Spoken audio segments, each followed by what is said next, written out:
So today I'm going to be presenting on lichen. So lichen is not an individual organism, rather it's a fruiting body that is produced through the relationship of two organisms. One of those organisms is a fungi. We refer to this as the mycobiont, and the other being a cyanobacteria or blue-green algae, which we refer to as a photobiont. And so you can kind of see in this diagram on the right side, the fungi really just envelopes that algae, which is that thin green layer we see through the middle. People have a hard time distinguishing between moss and lichen. Moss are plants, lichen are more closely resembling an animal. And mosses are often grass green, and lichens are pretty much every other shade of green or brown, gray, and so on. I like this description from Don Chattel. With that being said, color is really not one of the key things you want to pay attention to when distinguishing. But with time, you'll start to develop an eye for lichen and being able to distinguish it from moss and other species. When we're looking at lichen, our goal isn't always distinguishing between species. Sometimes genus level identification is as good as we're going to get without lab equipment. When we're looking at species in the crustose growth formation, they're very difficult to identify unless we are running chromatography tests or genetic analyses. So that's just one thing to keep in mind. Within the nation, we have about 3,600 species that we found so far, or combination of species. And then on a worldwide scale, we found about 12, but I've found some sources that say it's closer to like 13,000 species. Lichen are really essential to the development of soils and the progression of succession. This illustration here does a really great job of conveying that there are a few organisms that will adhere and thrive when just attached to bare rock, but lichen is one of these, and it's thought that as time progresses, it degrades the surface of the rock that it's adhered to, which makes those minerals available on the surface level.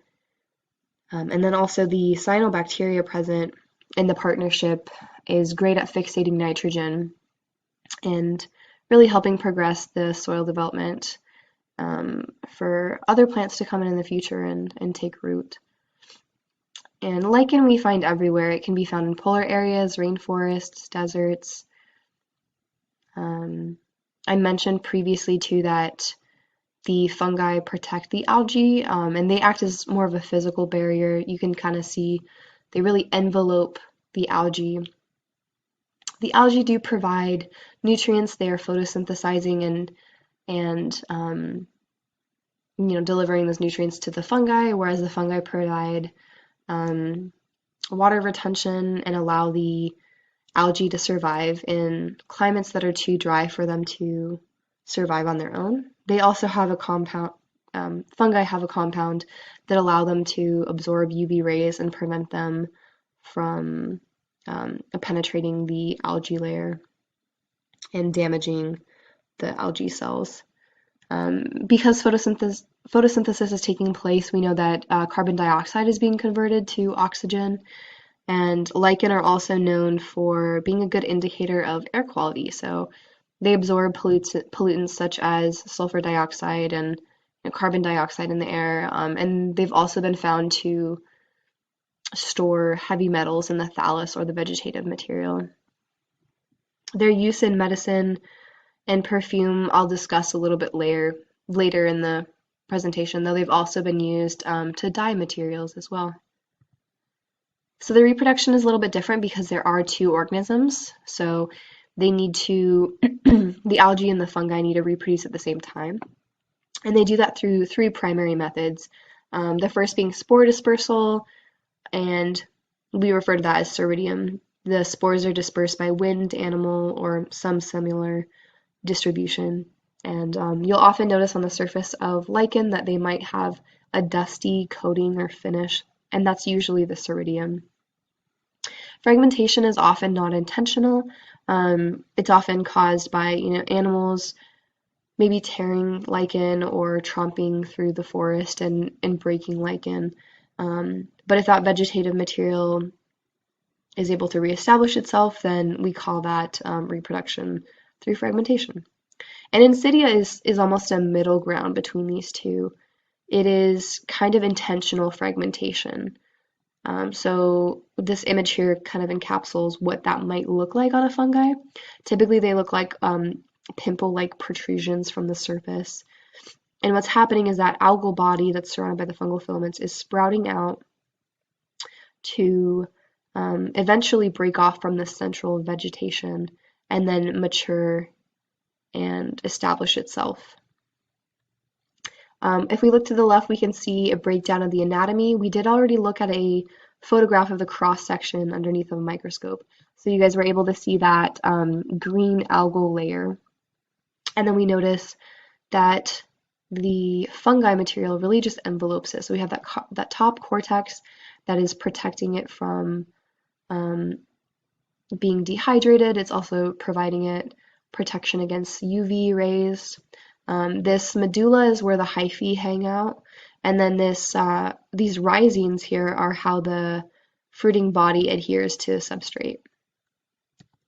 So there are three main growth forms. For the purpose of this presentation, I'm only going to be discussing these three. There are some sources that describe 5+ growth forms, but we're just going to simplify it. The first one is crustose, or crust-like formations. They are typically formed on sidewalks or bare rock. Some of the time they're mistaken for spilled paint. And they don't have a lower cortex, which means that we can't peel it back and look at the underside. If we tried to peel it away from the rock, it would just crumble into little bits. These are the types of growth forms that are extremely difficult to distinguish. They do account for about 75% of lichen, though. The next one is foliose. I think of foliage.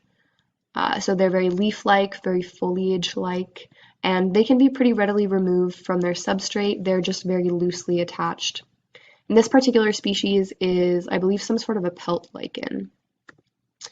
Next, we have the fruticose or bush-like growth forms, and this is subdivided into 3 different categories. The first one being tufted. Here we have an example. Tufted are very bush-like or very shrub-like. This is a reindeer lichen. Next we have pendulose. When I think of pendulose, think pendulum hanging. They're typically found hanging in trees. This species is witch's hair. And then we also have squamulose. These are usually found on stumps or decaying woody matter. A lot of them have cup-like structures or protruding club features. Let's talk about common lichen in the Pacific Northwest. I've chosen about 6 different species. Witch's hair is going to be the first one. I'm going to hop back a couple of slides. This picture, I think, does a better job of showing the branching. So the branching on witch's hair is pretty entangled, and there's a lot of layers of continuous branching where a branch will sprout out a different branch that branches off of that branch, and so on. It's really hard to identify a central axis through this structure. You'll see in figure 2, they often hang from the stumps or branches of conifers or snags, and they don't have ceridia present. A fun fact about the species is that the Nuxalk, excuse my pronunciation, this tribe used fibers for decorating dance masks. The next one we're going to be looking at is Methuselah's beard, which can be very easily confused with witch's hair. The key element in identifying Usnea longissima or Methuselah's beard is that central axis. And you'll notice if you look at it just hanging from the tree that It hangs in a more orderly fashion in these straight lines, and it's not as entangled. When it's moistened, they're pretty stretchy. Um, you'll usually find it on trees and shrubs in well-ventilated and mature forests, though this species is not as common to find. A fun fact about the species is that it was strained and used as a canoe sealant. Next, we have coastal reindeer lichen, also known as Cladonia portentosa. You'll notice that on the tips of this structure, they have these really intricately branched filaments. It's also easy to recognize because of the way it grows. It tends to grow in mat-like formations as a ground cover. They're medium and large to size, and if you look at them under a microscope, the surface tends to be pretty shiny as well. And they prefer lower elevations near the ocean. So next we have antlered perfume lichen, or Evernia prunestri.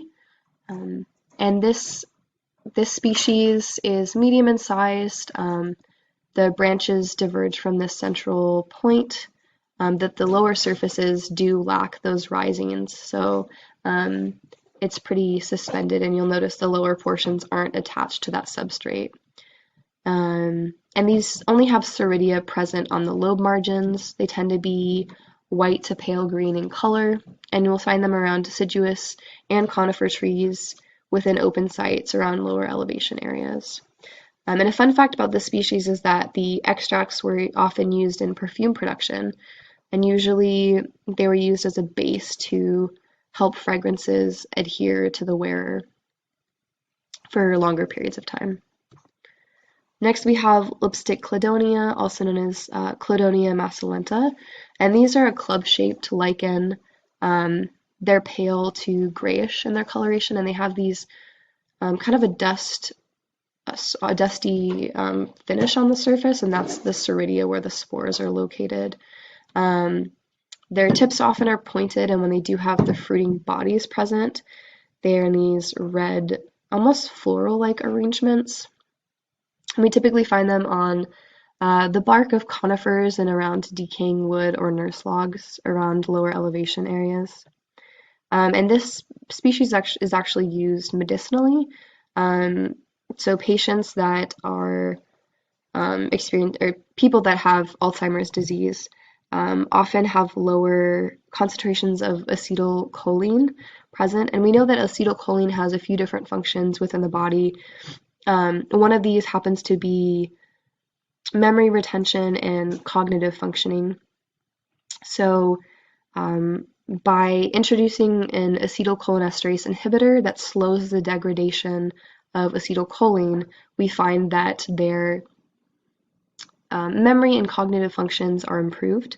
And the extract that is derived from this species is burroloquinone. I'm probably mispronouncing that, but there is an article linked in my works cited page in case anyone's interested. It is accessible without having to pay a fee. So the next species is false pixie cup, also known as Cladonia chlorophaea, and this is a medium-sized cup club lichen. They arise from the surface in clusters, but the clubs are not branched from each other. They tend to be pale green to white in color, and they're covered with this powdery ceridia on their exterior. When they do have fruiting bodies present, they're brown in color, and you'll usually find them in moss-like substrate. They prefer more of an acidic mineral soil. These are pretty common, and you'll find them in most elevations. That's the end of my presentation. Here is my bibliography, and this is the article that if you just Google, you can read all about the acetylcholinesterase inhibitor that's produced by the Cladonia species.